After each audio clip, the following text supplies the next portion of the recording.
The blood on her dress was already dried by the time Matthew Walker found her collapsed beside the narrow creek. Her wagon abandoned 100 yards back with one wheel splintered beyond repair. It was the spring of 1873 in western Colorado Territory, and the mountains still held patches of snow despite the late May sunshine that filtered through the ponderosa pines. Matthew dismounted his buckskin gelding and approached cautiously, his hand hovering near the Colt revolver at his hip. These parts weren't exactly safe, not with the tensions between settlers and natives, not with the desperate men who'd fled civilization for the promise of gold or the escape from their pasts. But as he drew closer, he could see she was no threat. Her chestnut hair had come loose from its pins, and her face, though smudged with dirt, was flushed an unnatural pink. "Madam," he called, keeping his voice low. "You all right?" No response. Matthew knelt beside her and gently turned her over. She was burning with fever, her breathing shallow and quick. The blood on her dress, he realized now, came from a deep gash on her arm that looked angry and infected. "Damn," he muttered, glancing around. No one else in sight. The nearest town, Grass Valley, was still a good 3 hours' ride away. He tentatively placed a hand on her forehead. The heat radiating from her skin alarmed him. Without proper care, this woman wouldn't make it through the night. Matthew had seen enough fever victims during the war to recognize death's approach. With a decision made, Matthew gathered her in his arms, surprised by how light she felt despite her full skirts. Her head lolled against his chest as he carried her to his horse. "Easy now," he murmured, though she couldn't hear him. With considerable effort, he managed to mount with her cradled before him. "Hold on, madam. I'll get you somewhere safe." The journey to his cabin took longer than usual, as Matthew kept his horse at a steady walk to avoid jostling his unconscious passenger. His homestead sat nestled in a small valley, sheltered from the worst of the mountain weather by a ridge of granite. It wasn't much a cabin he'd built with his own hands after the war, a small corral, a vegetable garden, and a creek running nearby. But it was his, and right now, it would have to be refuge enough for this mysterious woman. By the time they arrived, the sun was beginning to dip behind the mountains.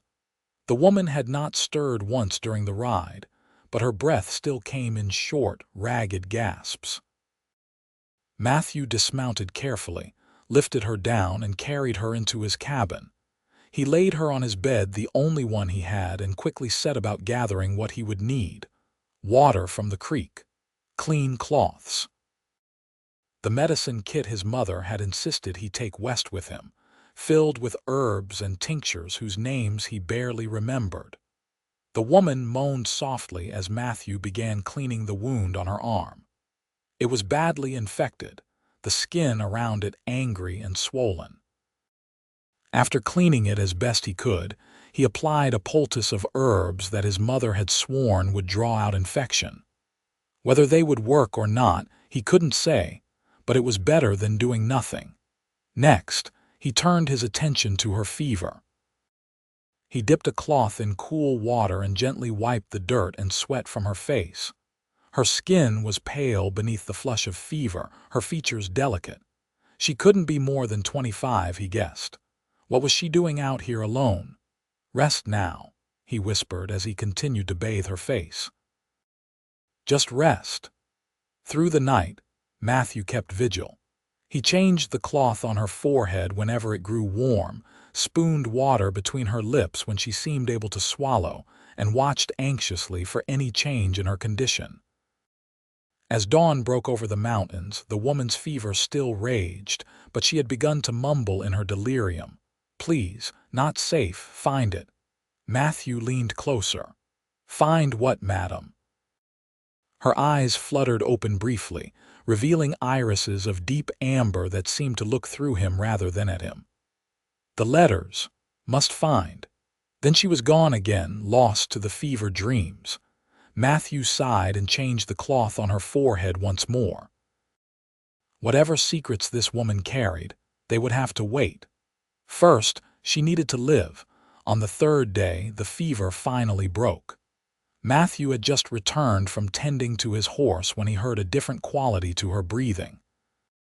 He hurried to the bedside to find her eyes open, clear and focused for the first time. "Where am I?" Her voice was hoarse but steady. Matthew poured a cup of water from the pitcher beside the bed and helped her to sit up slightly. "My cabin, about 3 hours east of Grass Valley. I found you collapsed by a creek. You've been fevered for 3 days." She took the cup with shaking hands, drinking deeply before asking, "And who might you be?" "Matthew Walker. I homestead these parts. I'm Helena Zimmerman." She attempted to push herself further up but winced as the movement pulled at her wounded arm. I need to thank you, Mr. Walker. I believe you may have saved my life. Just Matthew is fine, and anyone would have done the same." A ghost of a smile touched her lips. "We both know that's not true, not out here." She glanced down at her arm, which Matthew had bandaged with strips of clean cotton. "The wound, infected. I cleaned it best I could and used some herbal poultices. Seems to be healing now, but you'll need to keep it clean." Helena nodded, her eyes darting around the cabin, taking in the sparse furnishings, the rough-hewn table with its 2 chairs, the stone fireplace, the shelves lined with supplies, and the single bed on which she lay. "This is your bed. Where have you been sleeping?" Matthew gestured to a bedroll near the fireplace. "I've slept in worse places." A shadow passed over Helena's face. "I've imposed terribly. As soon as I'm able, I'll be on my way." "And where exactly might that be? Your wagon's got a broken wheel and you're in no condition to travel." Helena's eyes widened. "My wagon, my belongings, I went back for what I could carry the day after I found you," Matthew explained. "Brought your trunk and some smaller bags. The wagon itself will need repairs before it's going anywhere." Relief visibly washed over her. "Thank you, those things. They're all I have left." Matthew wanted to ask what had happened to her, why a young woman was traveling alone in such dangerous country, where she was going, what had caused that gash on her arm, but her eyelids were already drooping with exhaustion. "Rest more," he said instead. "There'll be time for talk later." Helena didn't argue, her body still too weak to resist the pull of sleep. Matthew watched her for a moment, struck by the vulnerability in her face. Then he quietly left the cabin to complete his chores, wondering what kind of trouble he'd brought to his doorstep. By the end of the week, Helena had regained enough strength to sit up for longer periods and take short walks around the cabin. Matthew learned that she was 23, a school teacher from Boston who had come west initially to teach at a school in Denver. But things didn't work out as planned, she said vaguely when he asked why she'd left that position. They were sitting at Matthew's table, sharing a simple meal of rabbit stew. "I was headed to Sacramento when my wagon broke down." Matthew studied her across the table. In the days since her fever had broken, color had returned to her cheeks, and her chestnut hair, now clean and brushed, fell in waves past her shoulders. She was beautiful, he realized with a jolt, in a refined, Eastern way that made him acutely aware of his rough appearance and manners. "Sacramento's a long way yet," he said, "and not an easy journey for a woman alone." Helena met his gaze steadily. "I've discovered I'm stronger than I once believed, Mr. Walker." "Matthew," he corrected automatically. "Matthew," she amended with a slight smile. "And I assure you I had little choice in the matter of traveling alone." Again, Matthew sensed there was much she wasn't saying. "The wound on your arm, how did it happen?" Helena's hand unconsciously moved to the bandage. "An accident. My wagon hit a rut in the road. I was thrown against some rocks." It was a lie. Matthew had seen enough wounds in his time to know that hers was no accident. The gash was too clean, too deliberate, but he didn't press her. Everyone in the West had secrets, He certainly had his own. "Well, you're welcome to stay until you're fully healed," he offered. "I can help repair your wagon, get you back on the trail. That's very kind, but I've imposed too much already." Helena's eyes dropped to her plate. "Besides, I may have people looking for me. It wouldn't be fair to bring trouble to your door." Matthew set down his spoon. "People looking for you, the kind that might have given you that accidental wound." Helena's startled expression confirmed his suspicion. "Miss Zimmerman, Helena, I fought 4 years in a war that nearly tore this country apart. I've faced things most men can't imagine. If you're in some kind of trouble, I'm not one to turn away." She was silent for a long moment, her fingers nervously tracing the grain of the wooden table. "It's complicated," she finally said, "and dangerous. The less you know, the safer you'll be. I'll be the judge of that." Helena looked up, studying his face as if searching for something. Whatever she saw there must have reassured her, because she took a deep breath and began to speak. "I was engaged to a man in Boston, the son of my father's business partner, William Blackwell." She paused, her expression darkening. "I believed him to be honorable, kind. I was wrong." Matthew waited, sensing there was much more to the story. "After my father died last year, I discovered William had been embezzling from the company, using my father's good name to cover his tracks. When I confronted him," her voice faltered, "let's just say he showed his true character. I broke our engagement and threatened to go to the authorities." "And he didn't take kindly to that," Matthew guessed. Helena laughed bitterly. "No. He claimed he had documents that would implicate my late father in his crimes, that if I pursued the matter, he would destroy my father's reputation posthumously. I didn't believe him at first, but then I found letters in my father's study." "Letters that could clear your father's name." Matthew recalled her fever-induced mumblings. She nodded. "Letters between my father and his banker that prove he was investigating discrepancies in the company's accounts before he died. I took them and fled west, hoping to start over somewhere William couldn't find me. But he followed you." "Yes. I thought I'd lost him in Denver, but—" She gestured to her arm. "He caught up to me 3 days before you found me. I managed to escape, but not before." Her voice trailed off. "Before he marked you," Matthew finished grimly. He'd seen it before, men who believed they owned women who left their mark when that ownership was threatened. Helena nodded, her eyes downcast. "I've put you in danger by staying here. William is resourceful and ruthless." Matthew considered this information. His solitary life had suited him these past 5 years, helping him heal from the horrors he'd witnessed during the war. He'd built this place with his own hands, carved out peace in this valley. The last thing he needed was to get involved in someone else's fight. And yet, looking at Helena, her courage, her determination, despite everything she'd endured, he knew he couldn't turn her away. "You're welcome to stay as long as you need," he said finally. "If this William comes looking, he'll find more than he bargained for." Relief flooded Helena's face. "I can't ask you to fight my battles. You didn't ask. I'm offering." Matthew stood and gathered their empty bowls. "Now, I suggest you get some more rest. Tomorrow we can see about fixing that wagon of yours, whether you decide to use it to continue your journey or not." That night, as Matthew lay on his bedroll listening to Helena's steady breathing from the bed, he wondered what he'd gotten himself into.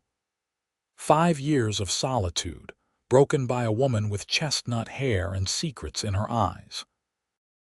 He told himself his offer of protection was simply the right thing to do, what any decent man would offer a woman in trouble.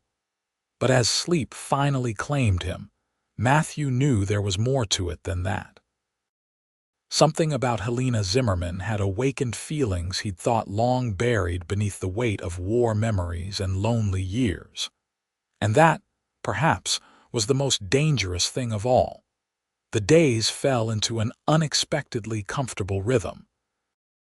Helena's strength returned gradually, and she insisted on helping with the daily chores, cooking, tending the small vegetable garden, even learning to collect eggs from the handful of chickens Matthew kept. "I've never done this before," she admitted one morning, laughing as a particularly stubborn hen pecked at her hand.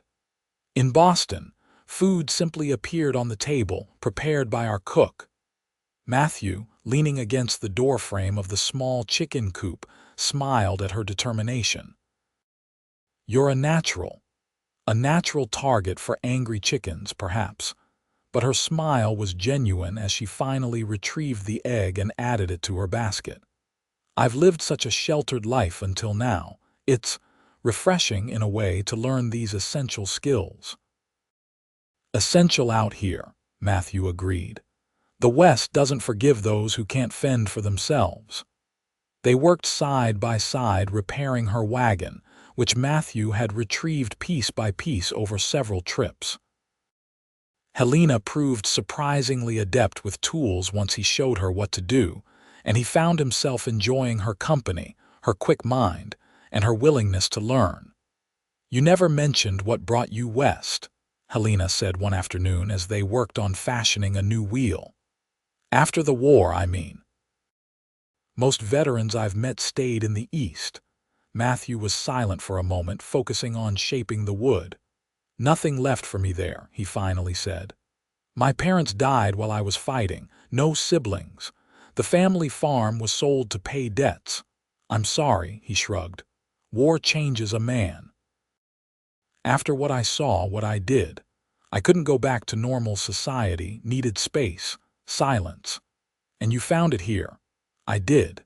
He looked up at the mountains that surrounded his valley. "First time I saw this place, I knew this is where I could heal if healing was possible at all."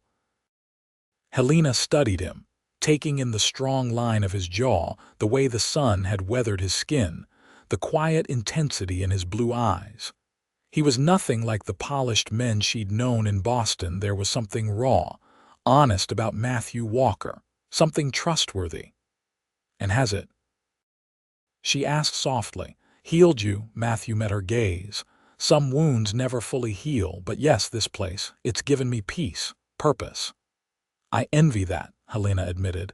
"Peace and purpose seem very far away from me right now."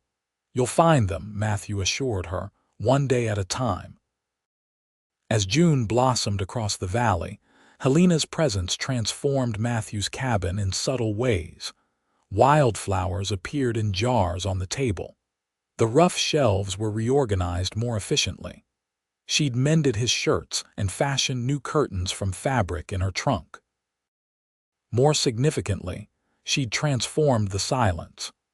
Where once the cabin had known only the sounds of Matthew's solitary existence, now there was conversation, occasional laughter, the domestic rhythm of two people sharing space.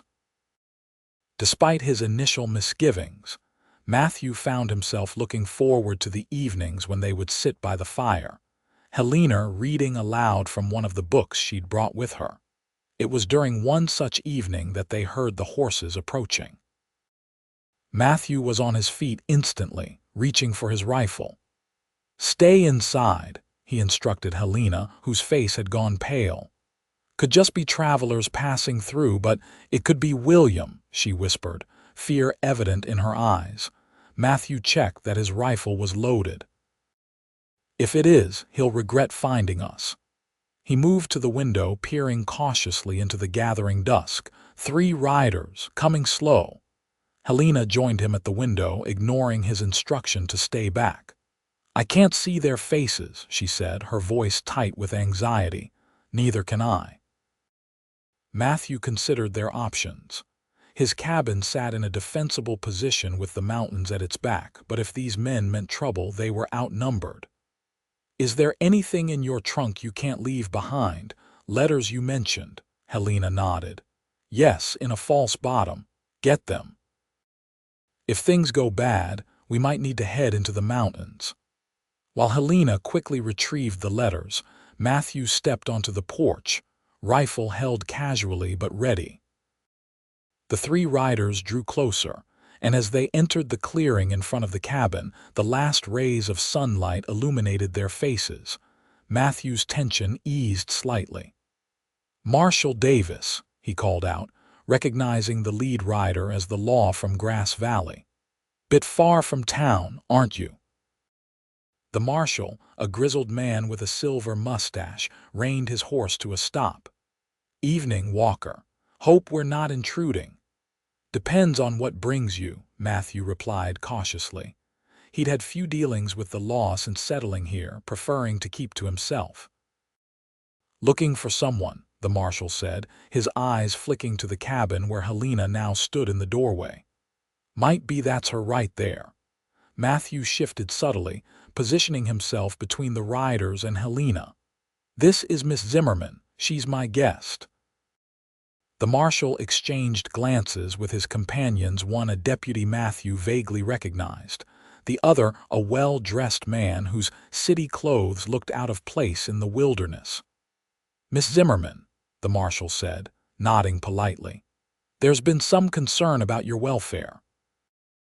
This gentleman has come all the way from Boston looking for you." The well-dressed man dismounted, revealing himself to be tall and impeccably groomed, with the confident bearing of wealth. "Helena," he said, his voice smooth as silk. "Thank God you're safe. I've been terribly worried." Matthew heard Helena's sharp intake of breath behind him. "William," she acknowledged coldly. So this was William Blackwell. Matthew assessed him quickly. No obvious weapons, but the type to have others do his fighting. The kind of man who used money and influence rather than facing his enemies directly. "You know this man, Miss Zimmerman?" the marshal asked, though it was clear from her reaction that she did. Helena stepped forward, her chin lifted defiantly despite the tremor Matthew could detect in her voice. "Yes, Marshal. Mr. Blackwell was once my fiancé, an engagement I broke off when I discovered he was embezzling from my father's company." William's polite expression hardened for just an instant before he forced a concerned smile. "Helena, darling, you're confused. The fever you've been suffering, this man told me you've been ill. It's affected your mind." "My mind is perfectly clear," Helena retorted. "And I'm not your darling." The marshal looked uncomfortable, clearly not eager to get involved in what appeared to be a personal dispute. "Mr. Blackwell has paperwork indicating he's your fiancé and has authority to escort you home due to concerns about your health." "Forged," Helena said flatly. "Marshal, this man threatened me. He's the reason I fled east, the wound on my arm. That was his parting gift when I escaped him in the mountains." William sighed dramatically. "You see, Marshal, delusions. Helena has been under tremendous strain since her father's death. The doctors in Boston were quite concerned about her mental state." Matthew had heard enough. "Marshal, I found Miss Zimmerman injured and fevered. She's been recovering here for nearly 2 weeks. In that time, she's shown no signs of being anything but clear-headed and honest." "And who exactly are you to her?" William asked, his voice taking on an edge. "Some mountain hermit who's taken advantage of a vulnerable woman." Matthew's hand tightened on his rifle, but Helena stepped forward before he could respond. "Mr. Walker saved my life," she said firmly. "He has been nothing but honorable and kind, unlike you, William." She turned to the marshal.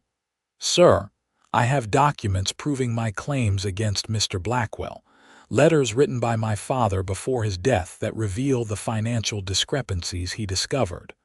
William's confident demeanor faltered briefly. "More delusions, Marshal."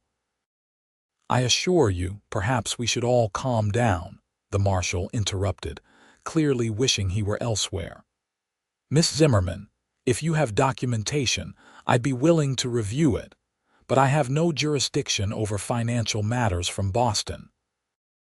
"The documentation also includes proof that Mr. Blackwell threatened me," Helena pressed. "Surely attempted murder falls under your jurisdiction." The tension in the clearing was palpable. The deputy's hand had moved closer to his gun, while William's pleasant facade had given way to cold anger. "I came here out of concern for my fiancé," William said tightly. "I've traveled thousands of miles to ensure her safety and return her to proper medical care. And I find her living in sin with some backwoods. Choose your next words carefully," Matthew warned, his voice low and dangerous. The marshal raised a hand. "Everyone settle down. We're not resolving this tonight." He turned to Helena. "Miss, I can't force you to go with this man if you don't wish to, but I also can't arrest him based on accusations without evidence." "The letters," Helena began, "would need to be verified by someone with more authority than me," the marshal finished. "For now, I suggest Mr. Blackwell return to town with us. Miss Zimmerman, if you'd like to file a formal complaint, you can ride into Grass Valley tomorrow." William's face darkened. "Marshal, I must insist." "You must insist on nothing," the marshal said firmly. "This is my jurisdiction, Mr. Blackwell, not Boston. Out here, a woman has the right to choose where she stays and with whom." For a moment, William looked as though he might argue further, but apparently thought better of it. "Very well. But this isn't over, Helena. I'll be waiting in town." His gaze shifted to Matthew. "I'd be careful if I were you. You don't know what you're involving yourself in." "I know exactly what I'm involving myself in," Matthew replied evenly. "And who?" The marshal tipped his hat. "Walker, miss, we'll be on our way. Sorry to disturb your evening." As the three men rode away, Helena's composure finally broke. She sank onto the porch steps, her whole body trembling. "He found me," she whispered. "How did he find me?" Matthew sat beside her, setting his rifle down. "Money talks. He probably hired trackers, bribed officials along the way." He placed a gentle hand on her shoulder. "But he didn't get what he came for. You're safe for now." Helena looked up at him, her amber eyes bright with unshed tears. "For now. But he won't give up, Matthew. He can't afford to, not with what I know." "Then we'll have to be ready for him," Matthew said simply. "Tomorrow we'll go to town, show the marshal your evidence.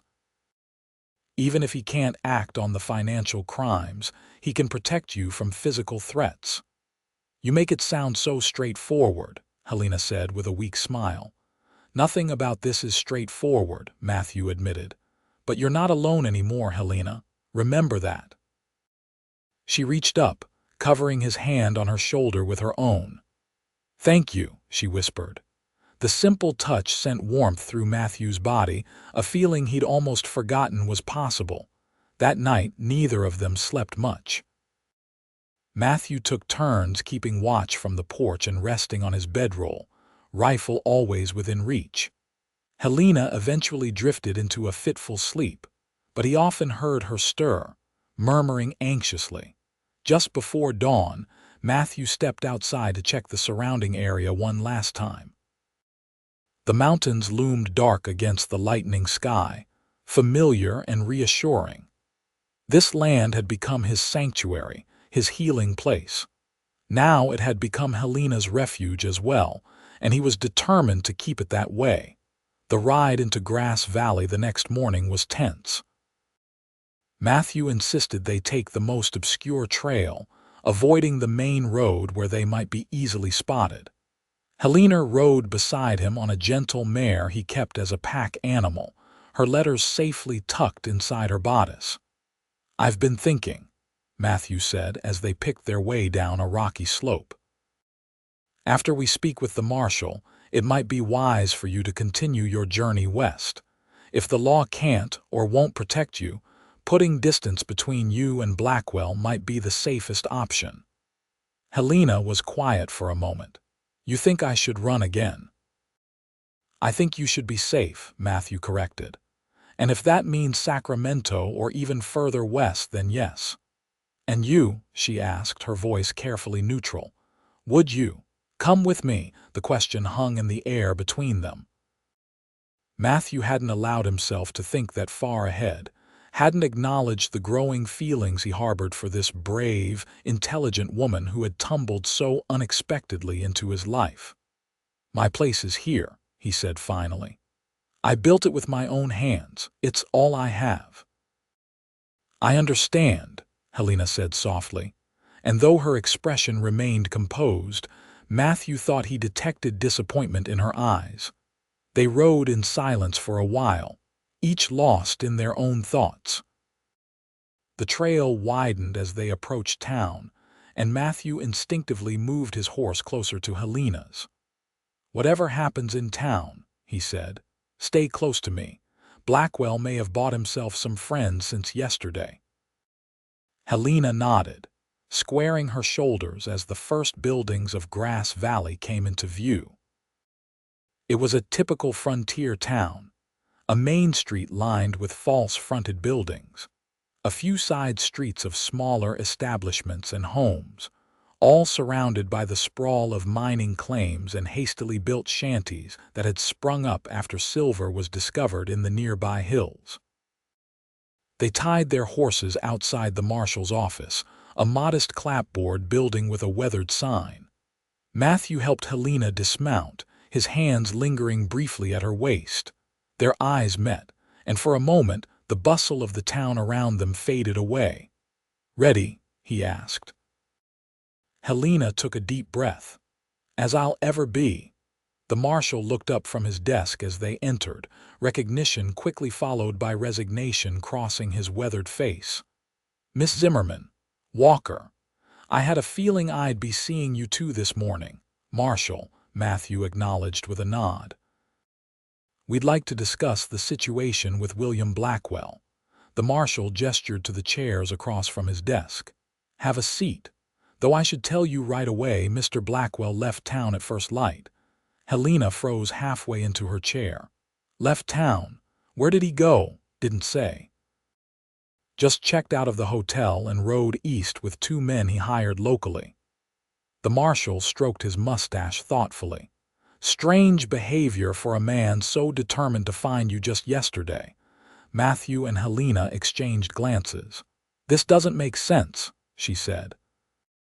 "William wouldn't give up so easily, not when he knows I have evidence against him." A cold realization settled in Matthew's gut. "Unless he's not giving up at all." He stood abruptly.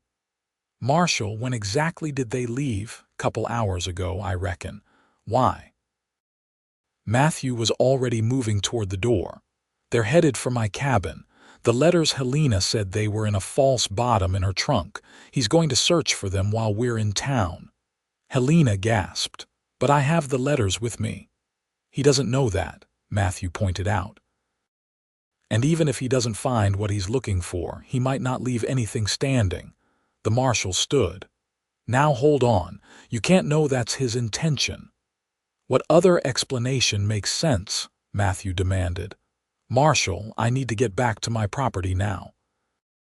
"Helena has the evidence with her, the letters proving Blackwell's crimes and threats. Will you at least look at them while I ride back?" The marshal hesitated, then nodded.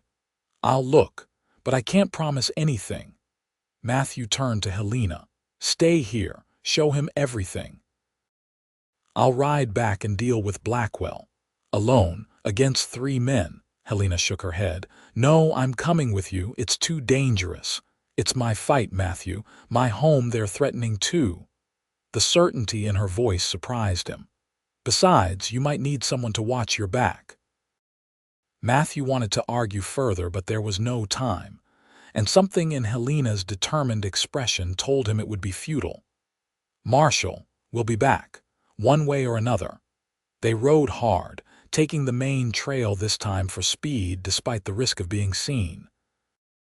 Matthew pushed their horses as fast as he dared over the rough terrain, anxiety gnawing at him with each passing mile.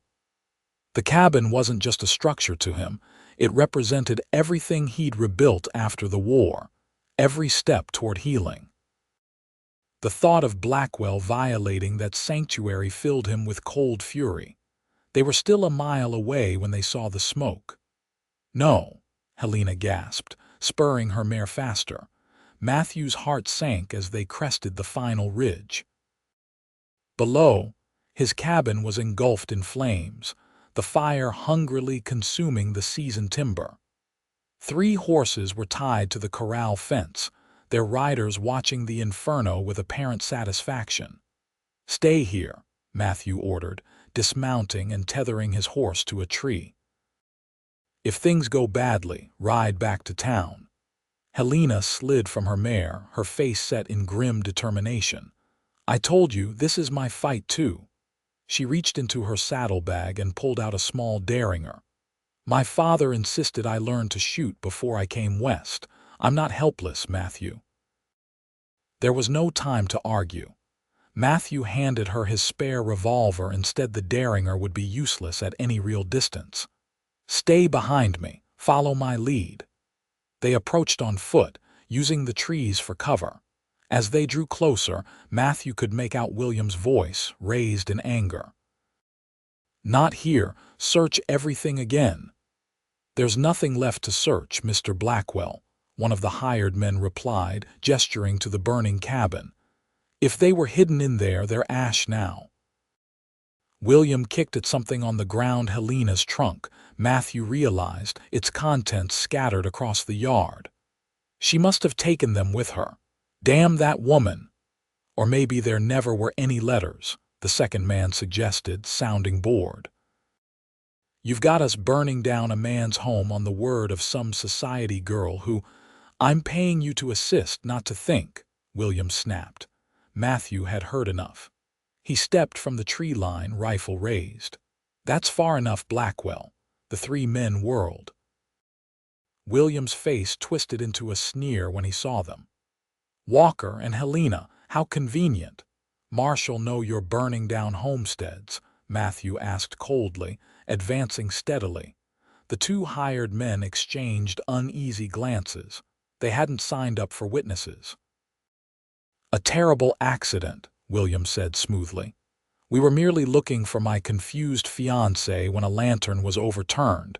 These things happen in such primitive conditions." Helena moved to stand beside Matthew, the revolver steady in her hand. "I'm not your fiancé, William." "I never will be again. The letters are safe, copies are already with the marshal. It's over." William's composure slipped. "You're lying. The marshal can't do anything with those letters. He has no jurisdiction." "Perhaps not," Helena agreed, "but I've written to the federal authorities as well." "They take a very dim view of financial fraud, William, especially when it crosses state lines." For a moment, nobody moved.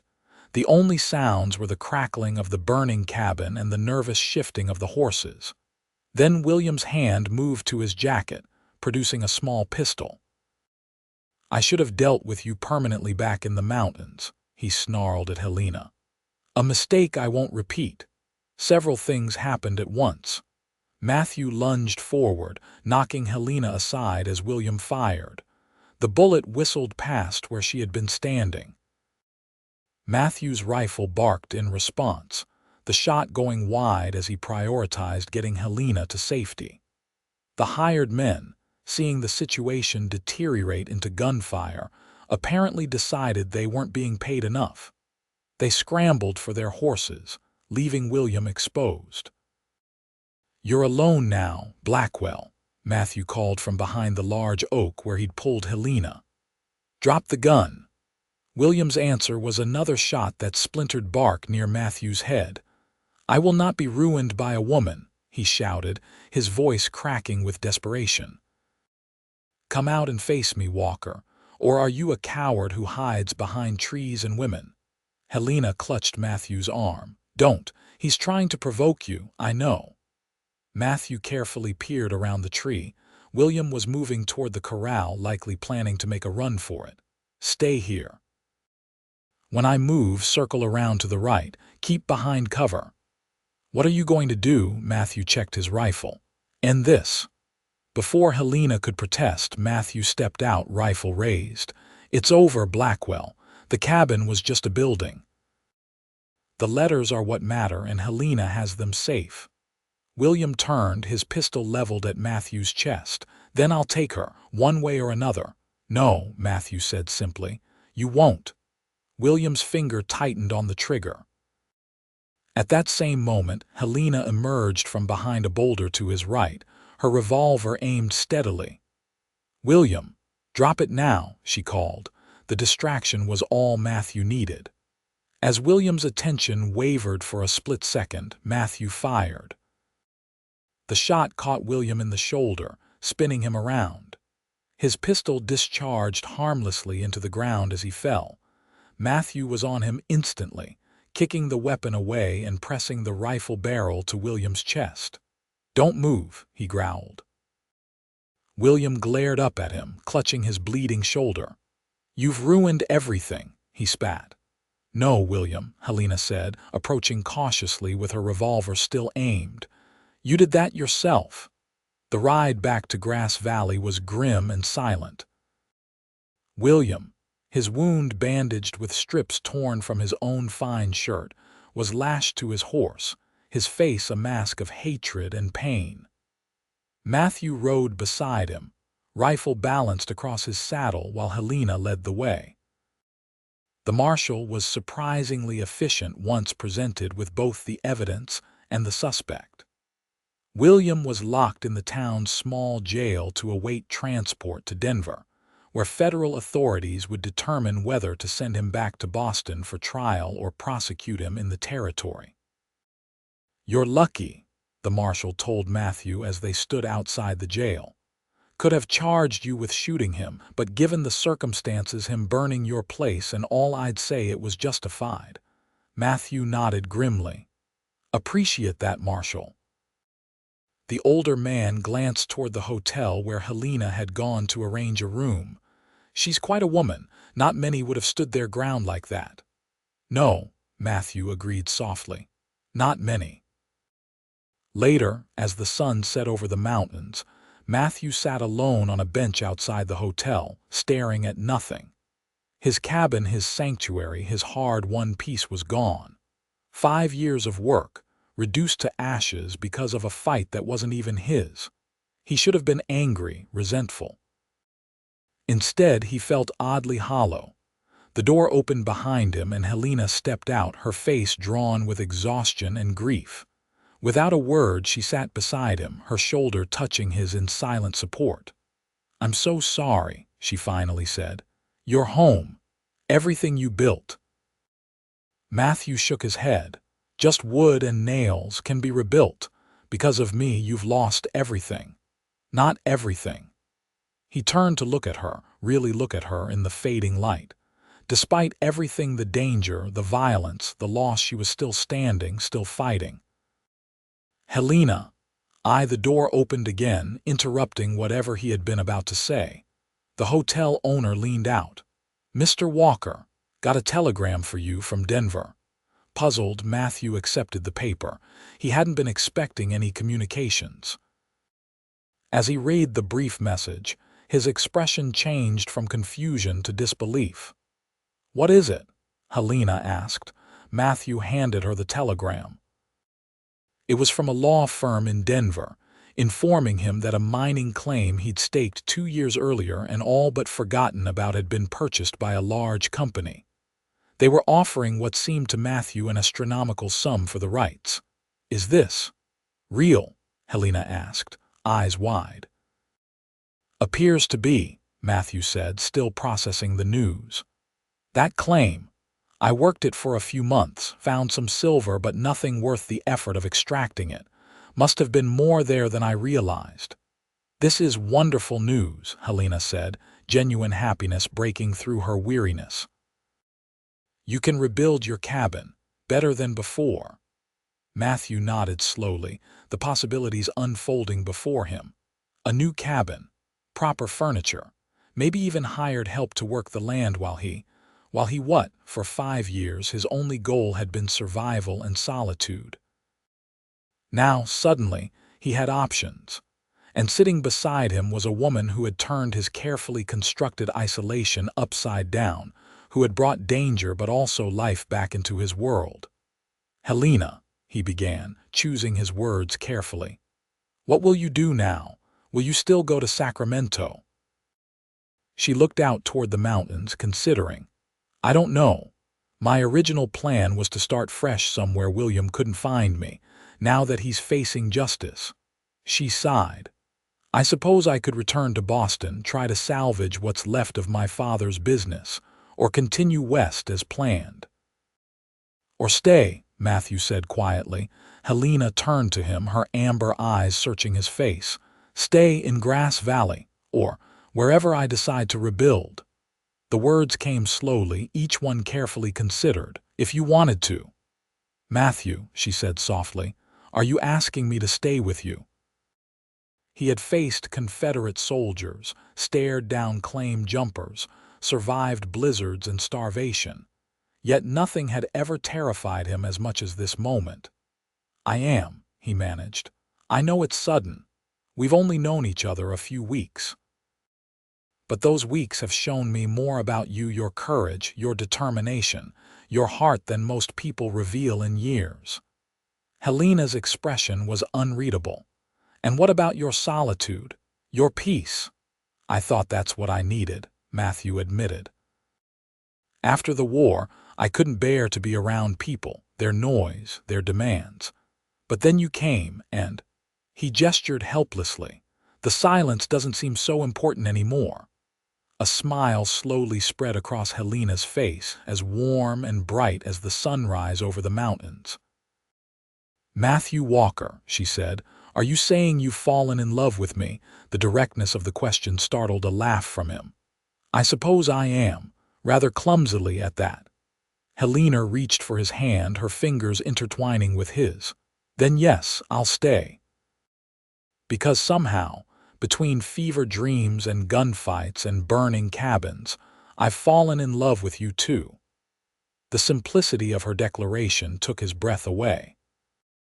For a moment they just sat there, hands clasped, the weight of their shared ordeal and newfound feelings settling around them like a blanket.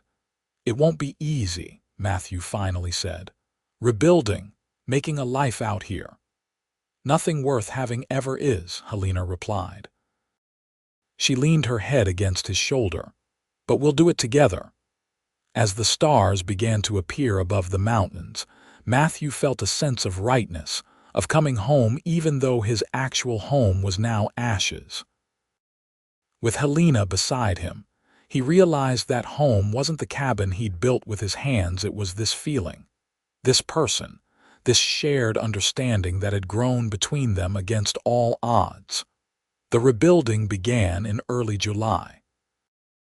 With his newfound wealth, Matthew purchased a parcel of land closer to town, still nestled in the mountains, still private, but not quite as isolated as his previous homestead. Helena insisted on being involved in every aspect of the planning, from the layout of the rooms to the placement of windows to catch the best light. I want a proper kitchen, she declared, sketching her ideas on paper. And bookshelves. Lots of bookshelves. Matthew watched her with amusement and growing affection. Anything else, madam? Perhaps a ballroom for entertaining Denver society, Helena swatted at him playfully. Don't be ridiculous, but a small room for teaching wouldn't go amiss. There are children in this area who could benefit from education. And so the plans grew to include a separate schoolroom attached to the main house. Word spread quickly through the scattered homesteads around Grass Valley that a proper teacher was settling in the area. Even before the building was complete, parents began approaching Helena about lessons for their children.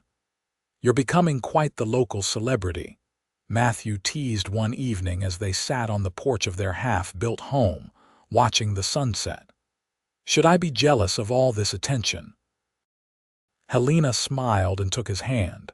Absolutely not. Teaching is my calling, but you, she squeezed his fingers gently, you're my choice. As summer turned to fall, their new home took shape, larger and more comfortable than Matthew's original cabin, but still bearing his craftsmanship in the hand-carved details and sturdy construction.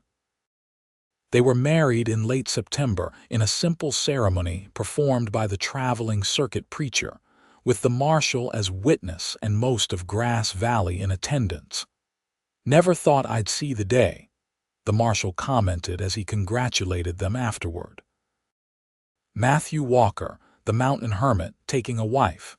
"You've changed him, Mrs. Walker." Helena smiled, glancing at Matthew as he accepted well wishes from townspeople he'd barely spoken to before she came into his life. "We've changed each other, Marshal."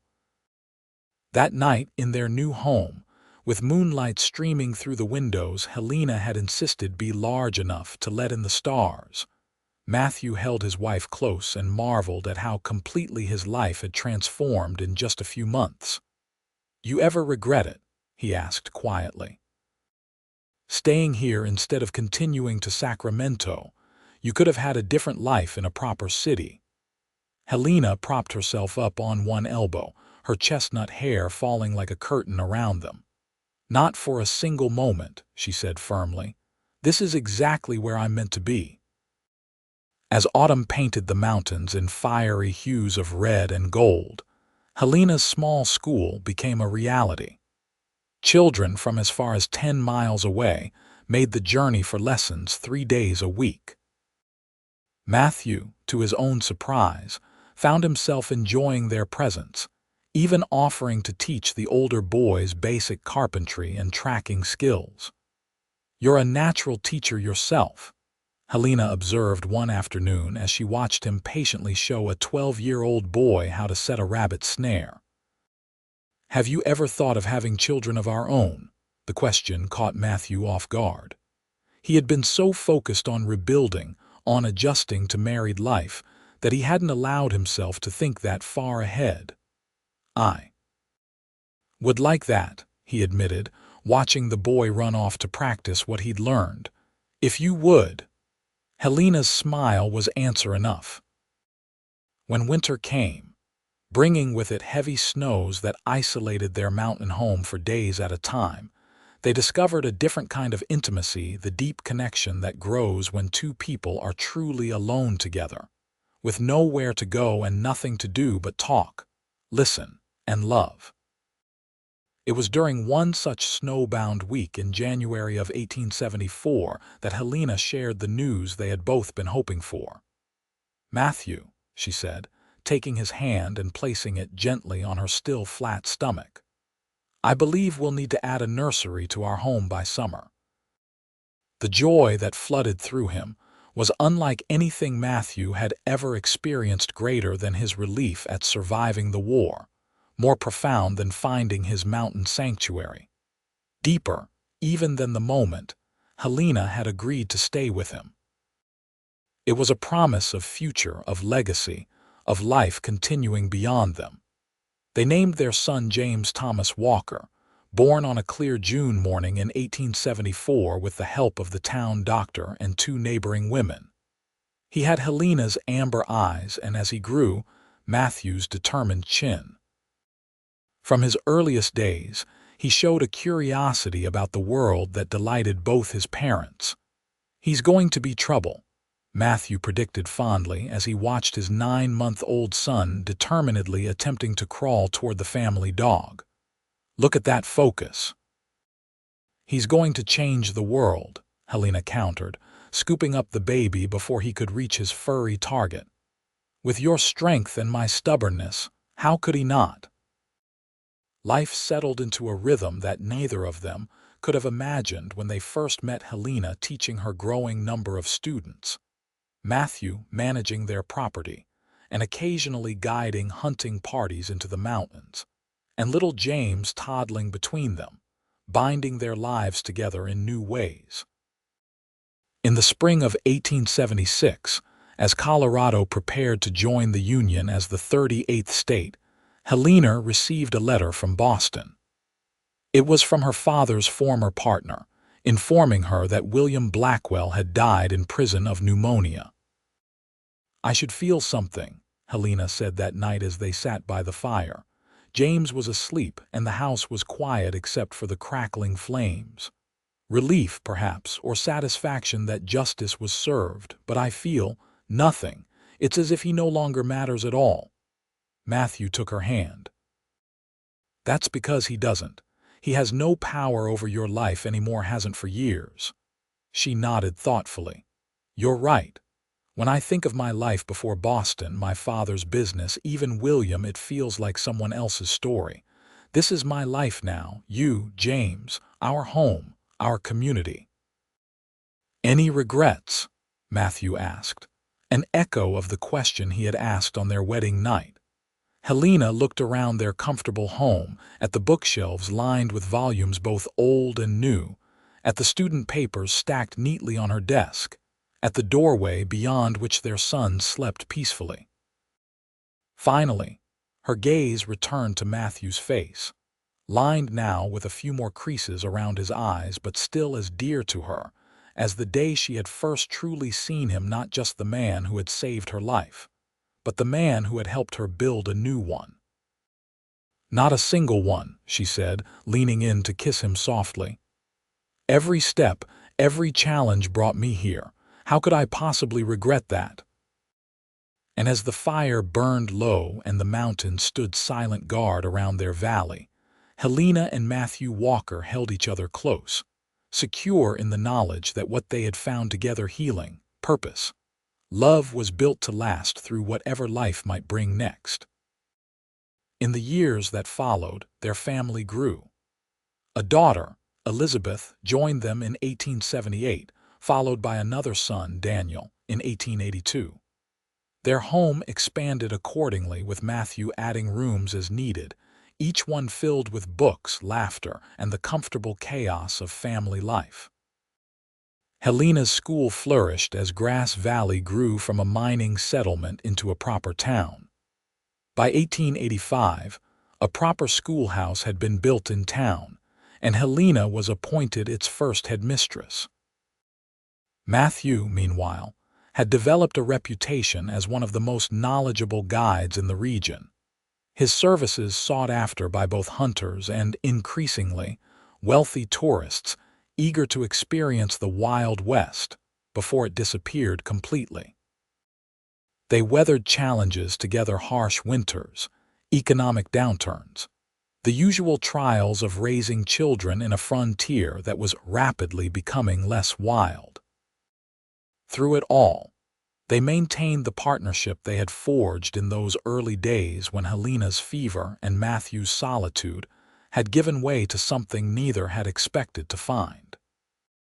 On a warm summer evening in 1898, as they sat on their porch watching their grandchildren play in the yard, Helena reached for Matthew's hand. His fingers were more gnarled now, marked by decades of hard work, but they still fit perfectly with hers. "You remember the day you found me?" she asked softly. "By the creek. I was barely conscious, but I remember the feeling of cool water on my face and your voice telling me to rest." Matthew nodded, the memory as clear as if it had happened yesterday rather than 25 years ago. "You looked half dead. I wasn't sure you'd make it through the night." Helena smiled, watching their oldest grandson teach his little cousin how to spin a top. "And now look at all this life that came from that moment. If you hadn't found me, if you hadn't cared for a stranger, if you hadn't been the most stubborn, determined woman I'd ever met," Matthew added with a chuckle. "That too," Helena acknowledged. "It's remarkable, isn't it? How lives turn on such small moments, a broken wagon wheel, a chance encounter." Matthew squeezed her hand gently. "I don't believe it was chance," he said quietly. "Not anymore." In the yard, their grandchildren's laughter rang out, echoing against the mountains that had witnessed their beginning, mountains that had seen Matthew seek solitude and find, instead, his heart's true home in the woman whose fever he had once cooled with gentle hands and whispered words of comfort. Two lives, forever changed by a moment of human kindness in the vast wilderness of the West. Two souls who had found in each other not just love, but healing, purpose, and the profound joy of building something lasting together. As the sun set behind the familiar peaks, painting the sky in shades of gold and pink. Matthew and Helena Walker sat in peaceful silence, surrounded by the legacy of their love, a legacy that would continue long after they were gone. In the lives they had touched, and the stories that would be told about the schoolteacher and the solitary cowboy who had found each other against all odds. And in that quiet moment, as twilight gathered around them, they knew with absolute certainty that they were exactly where they were meant to be together, home, at peace.